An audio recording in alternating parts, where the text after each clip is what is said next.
My name is Nisar. I am an author and a journalist. Let me make you a little nervous, Your Excellency. Thank you very much for your dissertation. Yeah. Kashmiris are up in arms because India is occupying Kashmir illegally. That's the reason why they are protesting. Now, given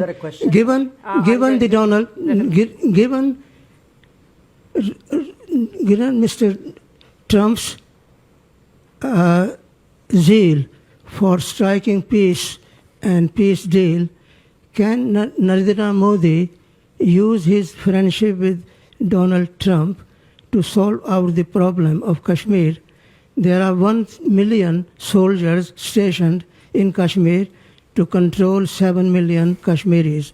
So what are you going to do about the Kashmir problem? Okay. You haven't spoken about. Can we just capture the question there? Thank you. Look, on Kashmir, actually we have done, I think, a good job solving most of it. I think removing Article 370 was step number one. Then restoring growth and economic activity and social justice in Kashmir was step number 2. Holding elections, which were done with a very high turnout, was step number 3. I think the part we are waiting for is the return of the stolen part of Kashmir, which is on the under illegal Pakistani occupation. When that's done, I assure you, Kashmir solved. The second question, Global South. You know, look, there are different ways of looking at it, and I give you a perspective. What do countries in Global South largely want? They want more options. They want more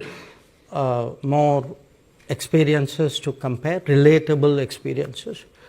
They would like to get into relationships which actually help them build their society on a sustainable basis. So forget India, China for a moment. I think what is happening and is that much of the Global South in the previous decades had very limited options. You know, they either had Western options, they had multilateral development banks which were in a way associated with it. Within the Western options, they had maybe some subsets out there. Then at some point they had Soviet/Russian options. Then you had a set of China options.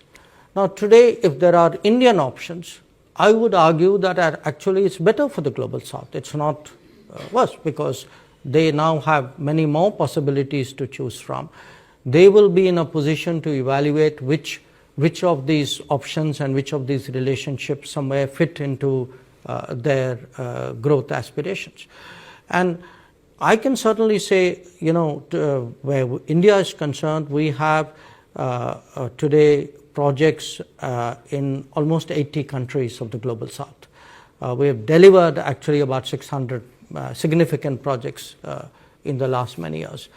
And I do think that by doing so, I mean, obviously the partner country is benefited, but it also strengthens the hands of the partner country in dealing with other relationships.